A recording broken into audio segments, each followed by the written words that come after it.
Hello friends, जय माँ बगला हूँ जैनवा से। थोड़ी एक ज़रूरी बात कर रही हूँ मैं, उसको ज़रा ध्यान से समझो।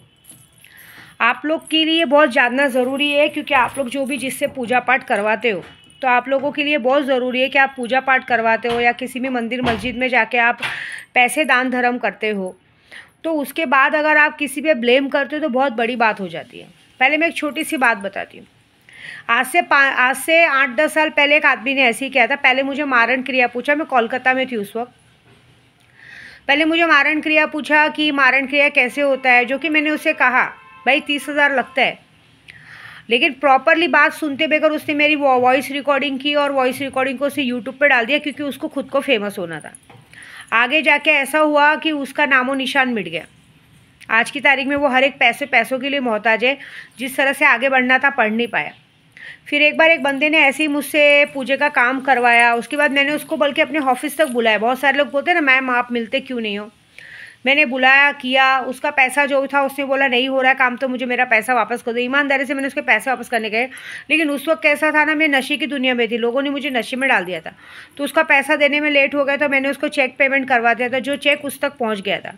उसके बाद उस बंदे को मैंने कहा भी, मैं जब उसको पैसा रिटर्न करने गई तो मैंने उसको पैसा भेजा भी, 100 रुपया भेजा ऑनलाइन। मैंने बोला देखो पैसा आया क्या। उसने ऑनलाइन पैसा चेक किए बेगर पैसा आया, उसको 100 रुपये गया। उसके बगैर उसने तुरंत मुझे लेटर भेज दिया कि भाई ऐसा ऐसा है, जिसकी वजह से पूरा लॉकडाउन उसको वेट करना पड़ा। लॉकडाउन के बाद अभी कुछ मैंने 1 साल पहले उसका पैसा दिया, क्योंकि भाई जब आप कोर्ट कचहरी चले जाओगे तो हम क्या करेंगे, हमको तो फिर वैसे ही देना पड़ेगा जो कोर्ट कचहरी जैसे इजाज़त देगी। बीच में फिर लॉकडाउन आ गया, ये आ गया, है ना। उसके बाद उसका भी, और उसने ये भी किया कि उसने ना मेरा जानबूझ के मेरा रिकॉर्डिंग, पहले खुद पैसा देते हो आप लोग पूजा पाठ के लिए, फिर उसने मेरा रिकॉर्डिंग किसी और चैनल के ज़रिए जानबूझ के मेरा नाम ख़राब करने की कोशिश की। और जिस बाबा के नाम उसने कोशिश की, आज की तारीख में वो बाबा भी जेल में है और उसका चैनल भी बंद हो गया। मैं अपनी बात बता रही, जो लोग ने मुझसे पंगा लिया। फिर उसके बाद एक कुमाता जैसी औरतें, बहुत पहले मैं जब मुझे नशे की दुनिया में डाला गया था ना, तो मैं आप सबको बताऊँ, मेरे पास बहुत पैसा, मतलब उस वक्त ऐसा था कि मेरे घर के मंदिर में 25-25, 30-30 लाख रुपए पड़े रहते थे। इसके लिए मेरे काम वालों ने मिलके मुझे नशे की दुनिया में डाला, क्योंकि मैं बहुत ज़्यादा जाड़ी थी, मुझे पतले होने का शौक़ था। तो मुझे मेरे ही नौकर चाकरों ने मिलके नशे की दुनिया में डालने की कोशिश की कि इतना पैसा आता था, क्योंकि उस वक्त पानी के जैसे पैसे आते थे। यूट्यूब बहुत अच्छी, यूट्यूब पे सब लोग मेरे को देख रहे थे डेली, कोई 5 लाख 10 लाख 20 लाख भेज रहे थे। तब ये सब गूगल पे फ़ोन नहीं था।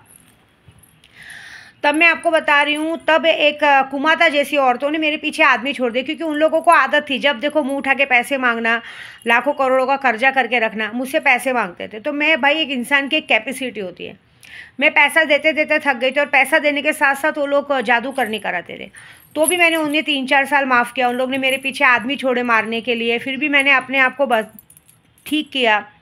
जितने लोग नशे के लोग थे उनको घर से भगाया, अपने आप को स्टेबल किया, अपने बच्चों को लॉकडाउन में देखा, अपने यूट्यूब को देखा, भागी नहीं। और उसके बाद में आखिर में आकर अपने स्टाफ को स्टेबल करके जो भी था सब वो किया। फिर भी वो कुमाता जैसी औरतों ने पीछा नहीं छोड़ा, फिर भी वो पीछे पड़ी रहती थी। तो क्यों पड़ी रहती थी, क्योंकि उन्हें इस बात का गुस्सा था कि हम लोग दिन भर मेहनत करके भी नहीं कमा पा रहे, ये बैठे बैठे सिर्फ पूजा पाठ करके इतना कमा रहे। अरे तो उसमें भी मेहनत लगती है, दिन भर में 10,000 15,000 मंत्र करते हैं। तुम्हारे जैसा थोड़ी ना किसी के सामने जाके खोल के सो जाते हैं। आज की तारीख में तो बताऊँ ना, ऐसी ऐसी औरतों को मैंने देखा है। मैं आपको सच बोलूँ ना, मुझे छोटे हाइट की औरतें बिल्कुल पसंद नहीं है, क्योंकि छोटे हाइट की औरतें खुद के मेरे घर में थी, जो मैं हमेशा कहती हूँ ना कि खुद के घर में थी, उनका मैंने ऐसा ऐसा चरित्र देखा है कि मैं बोल नहीं सकती, मुझे बोलना भी नहीं चाहिए। लेकिन मैं बता रही हूँ ना, मैंने अक्सर देखा है, जितने ज़्यादा छोटे हाइट की औरतें रहेंगी ना, उनका दिमाग घुटने में रहता है। वो हमेशा लोगों का बुरा करने में सोचती रहती है, वो कभी नहीं सोचेंगी कि इनका अच्छा हो, इनका वो खराब हो। और उनका चरित्र हमेशा खराब रहेगा, हमेशा खराब रहेगा। ये बात मैं कुमाता के लिए बोल रही हूँ, किसी के लिए नहीं बोल रही भाई, किसी की पर्सनल लाइफ से मुझे मतलब नहीं। मैं खास करके कुमाता जैसी औरतें भी हाइट में छोटी थी, उन्होंने ज़िंदगी भर अपने परिवार का बुरा किया, लोगों का बुरा किया, हमेशा उनकी वजह से लोगों को नीचा देखना पड़ा। आखिरकार में उन्होंने क्या किया, जब नाक से पानी ऊपर चल गया तो भी मैंने माफ़ किया। देखो उस वक्त मेरा ऐसा था कि ऐसी औरतों को मारता नहीं चाहिए, जाने दो, जो करनी कभी ना कभी भुगतेंगे। लेकिन तो भी उन्होंने क्या किया, वो मुझ तक तो आए, बाद में मेरे परिवार तक आने लगे, मेरे पति तक आने लगे। मैं उस वक्त कामाख्या में थी, मुझे मैसेज आया कि देख मैं तेरे और तेरे पति भी कैसे केस करती हूँ केस, ठीक है। फिर मैंने कसम खाई, और आने वाले 1 साल के अंदर, 1 साल पहले की बात है, आने वाले 1 साल पहले की बात है, उसके 1 साल पहले की बात है कि उसके 1 साल पहले, आज से 2 साल पहले खुमाता जैसी औरत ने मुझे धमकी दिया कि देख मैं तेरे साथ क्या करती हूँ। केस लड़ना था ना, मैंने उसी दिन कसम खाई और उसके बाद वापस से मैं कामाख्या गई और आने वाले पिछले 1 साल हो गया, अभी 1 साल पहले मैंने कुमाता जैसी औरतों को ऊपर पहुंचा दिया। तो बोलने का शॉर्टकट मतलब ये है कि आप लोग, मैं समझो बोलती हूँ लॉटरी में कि आप 2 लाख दोगे, 5 लाख दोगे तो आपको 20 लाख का 25 लाख का फ़ायदा होगा, ठीक है ना। यूट्यूब पे औरतें नंगी होके अपना योनी दिखा के सबको बोलती आओ और उनके साथ वीडियो कॉल पे बात करके लाखों करोड़ों करके ब्लैकमेल करके लूट लगते हैं। हम तो पूजे पाठ के हिसाब से जन्म जात के भिखारी पंडित है, आपसे मुंह खोल के मांगते हैं।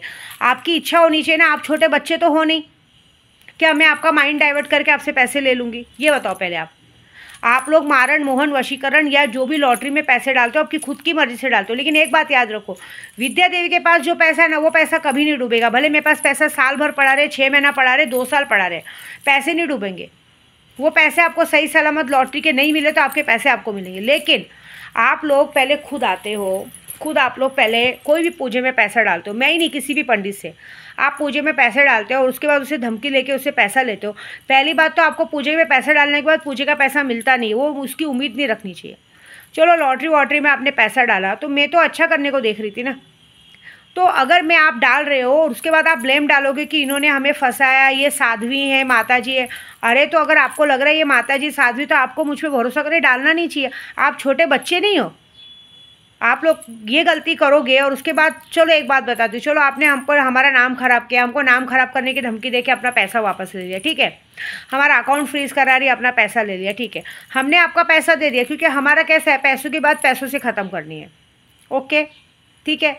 लेकिन कभी आपने सोचा है कि आप जब हमसे या किसी भी पंडित से आप लोग पैसे ले लेते हो, सामने वाला पैसा दे देते लेकिन आप उसके दिमाग में हो जाते हो। कोर्ट और कानून और पुलिस, आप केस करोगे, कोर्ट करोगे, कानून करोगे, आपको कोर्ट और कानून और पुलिस आपका पैसा दिलाने की जिम्मेदारी की देगा, ये जिम्मेदारी देगा। आपके साथ चलो कुछ फ्रॉड हुआ तो हो सकता है भाई सामने वाले को अंदर कर देगा, लेकिन कभी आपने ये सोचा है कि सामने वाला अघोरी पंडित अगर एक बार आपके ऊपर दिमाग खराब हो गया और उसने आपका मारण क्रिया कर दिया तो उसके लिए आप क्या सबूत देने जाओगे कोर्ट में कि इसी बंदे ने मेरे को पूजा पाठ करके मारण क्रिया किया है? आप किसी की इज्जत उतार के, आप किसी की इज्जत उतारोगे, किसी के घर तक, उसके बच्चों तक, उसके परिवार तक जाओगे। कभी आपने सोचा है कि आप अभी समझो सामने वाले को पैसा निकालने के लिए केस कर दो, चाहे आदमी हो चाहे औरत। अभी आदमी की बात बताती हूँ, अभी तुमने जानबूझ के अपनी होशियारी दिखाई कि चलो एक पूजा पाठ करने वाली औरत है उससे पैसा निकालो, लेकिन तुम्हारे घर में तुम्हारी बीवी होगी, प्रेमिका होगी, तुम्हारी बेटी होगी, हो सकता है उसकी मौत हो जाए, तुम्हारी मौत नहीं होगी, हम उसकी मौत करवा देंगे। बताओ। और चलो औरत है, औरत को बोलती हूँ, तुम लोग पूजे पाठ का पैसा देते हो, लॉटरी में पैसा देते हो, उसके बाद तुम लोग सोचोगे अघोरी पंडित से पंगा लोगे, तो तुम्हें लगता है कि अघोरी पंडित तुम्हारा पैसा तो तुमको लौटा देगा, तुमने उसके साथ जो किया वो दिमाग में रखेगा, फिर वो पूरी पूरी एड़ी चोटी की जोड़ लगा देगा कि तुमको आगे की ज़िंदगी में कोई प्रकार का सुख ना मिले। ये बात है। अभी देखो मेरे साथ इतने ड्राइवर लोग जाते हैं, गाड़ी पे जाते हैं, हर तरह का सुख देती हूँ मैं, रहने का, खाने का अच्छा देती हूँ। चाहे मेरे साथ कोई औरतें भी आती जाती हैं, इतने लोग आए गए, बहुत सारे लोगों ने बीच में मेरे साथ नाटक किया, बहुत सारे लोगों ने मेरी बातें इधर उधर की है, लेकिन उन लोग ने एक बात नहीं सोची कि उन लोग अपना काम कर्मा करके हट गए, लेकिन उन्होंने एक बार भी सोचा कि विद्या देवी ने हम लोग को दिमाग में लेके रखा है, विद्या देवी आगे वाली ज़िंदगी में उनकी पूरी ज़िंदगी सत्यानाश कर देगी। कभी आपको डर लगता है कि हम ऐसी औरत से पंगा ले रहे हैं, हमारे पीछे हमारा परिवार बैठा है, हम इसका मजाक उड़ा रहे हैं, कह रहे ये क्या कर लेगी औरत, ये क्या कर लेगी? कभी ये सोचा है कि आप मेरा मजाक उड़ा रहे हो लेकिन वहाँ पे आपका परिवार, आप दूसरों के घर में उंगली कर रहे हो, दूसरों के घर के बच्चों को परेशान कर रहे हो, दूसरों के घर का घर बिगाड़ रहे हो, और तुमने कभी ये सोचा कि तुम्हारे घर में भी तुम्हारे बच्चे स्कूल जाते हैं, तुम्हारे बेटे काम पे जाते हैं, तुम्हारी बहुएं काम पे जाती हैं, आए दिन कुछ भी हो सकता है, एक्सीडेंट हो सकता है, मौत हो सकती है, हार्ट अटैक आ सकता है, मर सकता है आदमी, उसका क्या सबूत देने जाओगे कि किसी पंडित या किसी अघोरी ने तुमको मारा है? क्योंकि तुम्हारा कर्मा इज बैक। अभी एक और बात, क्योंकि देखो मैं तो पूजे पे बैठती हूँ, मैं तो ऐसी हूँ, मैं तो आपका पैसे का बात है, पैसे से पैसों को सॉल्व कर दूँगी, लेकिन उसके बाद जो मैं तुम्हारा हाल करूँगी वो सपने में भी नहीं सोच सकता। अभी मैंने बीच में जय भीम समाज की शादी की लड़कियों की, उसमें कुछ पॉलिटिक्स वालों ने अभी भी आमदार के लिए खड़े हो रहे विधानसभा में जेब में डीजल भराने का पैसा नहीं रहता है, चवन्नी नहीं रहती भिखार चौध लोग को, और खड़ा होना है। हमने कितने ऐसे लोगों का साथ देने की कोशिश की, हमने सोचा कि 2 पैसे से आगे बढ़ेंगे, होगा, लेकिन उन लोगों ने क्या किया, बुल्ढाना जैसी जगह पे जब मैंने लड़कियों की शादी करने के लिए कि तो उन्होंने ही सेटिंग करके कलेक्टर को भेजा। क्यों?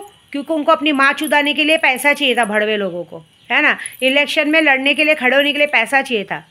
हो सकता था विद्या देवी पैसे के साथ साथ वो विद्या देवी को भी मांग लेते कि तुमको अगर आगे बढ़ना है तो हमारे साथ सोना पड़ेगा। अरे तुम्हारा लौड़ा काट के ना नींबू मिर्ची लगा दूंगी मैं। एक बात याद रखना, मैं इतनी खूंखार हूँ। मैंने ज़िंदगी की सबसे बड़ी गलती की, मैं पता है कभी किसी के सामने झुकती नहीं हूँ। मैंने हमेशा भगवान को बोला मेरा सर ना सिर्फ तेरे सामने झुकाना, कभी किसी मादर चौथ की हिम्मत ना हो सर झुकाने की। मेरी गलती हुई कि मैंने अच्छा काम करने के 100 लड़कियों की शादी का ड्रम, यही शादी का जिम्मा मेरे को गाँव में उठाना चाहिए था, विंध्याचल में मेरे भाई लोग संभाल लेते। साला जिसका मुंह देखना पसंद नहीं उसकी गांड देखने जाने पड़ी। कितने जगह ऐसी जगह गई हूँ जहाँ पे बोलना नहीं चाहिए, किसी का नाम नहीं लेना है मुझे, लेकिन गलती मेरी कि मैं किसी लड़कियों का घर बसाने जा रही थी। उसके चक्कर में क्या किया लोगों ने, अपने आप को आगे बढ़ाने के लिए अपने। एक बात बताओ ना, इस समाज के नाम पे जो लोग लड़ाई लड़ते हैं ना, सबसे बड़े समाज के दुश्मन यही है। कुछ नहीं करते ये लोग सिर्फ अपनी आंटी भरते हैं। एक औरत अगर अपना केस लेके चली गई कि मेरे साथ इसने गलत किया उसने गलत किया, तो सबसे पहले तुम्हें उसी नेता के साथ सोना पड़ेगा कि जाओ सो। मैंने देखा है हर एक की गंदी नज़र, देखते मानी ऐसा। अभी मैं यूट्यूब पे भी हूँ, कितने लोग मुझे अभी मैसेज करते हैं कि आप तांत्रिक का मॉडल ज़्यादा दिखता है। अरे माँ की नज़र से देखो ना, माँ की नज़र से देखने में शर्म आती है।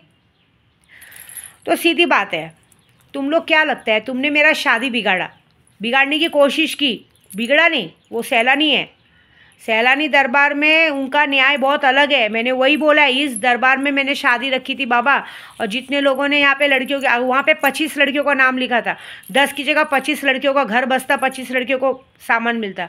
जिसने भी ये काम किया, जब तक मेरे सैलानी दरबार में आके मत्था नहीं टेकेंगे ना, जितने लोगों ने बिगाड़ा है, जितने लोगों को इलेक्शन लड़ने का शौक़ है। तुम इलेक्शन लड़ने की बात कर रहे हो, या दिवाली तक तुम्हारी मौत होने वाली है पागलो। तुमको क्या लगता है मैं तुम्हें जिंदा रहने दूंगी? तुमने अपना काम करके निकल गया और तुम सोचो कि मेरे सामने मिठ्ठे बनोगे, मैं तुमको पूरा मिठ्ठा बना दूंगी। नई साड़ी पहना के मुजरा करवाया ना मेरे बाबा के सामने, तो मेरा नाम बदल देना। एक बात याद रखना, तुम लोगों को क्या लगता है मैं ना सोने का निवाला खिलाती हूँ, लेकिन मैं बरोबर ध्यान रखती हूँ। मेरे पे दिमाग में बरोबर रहता है कौन मेरे साथ क्या कर रहा है, कौन मेरे साथ क्या षड्यंत्र रच रहा है।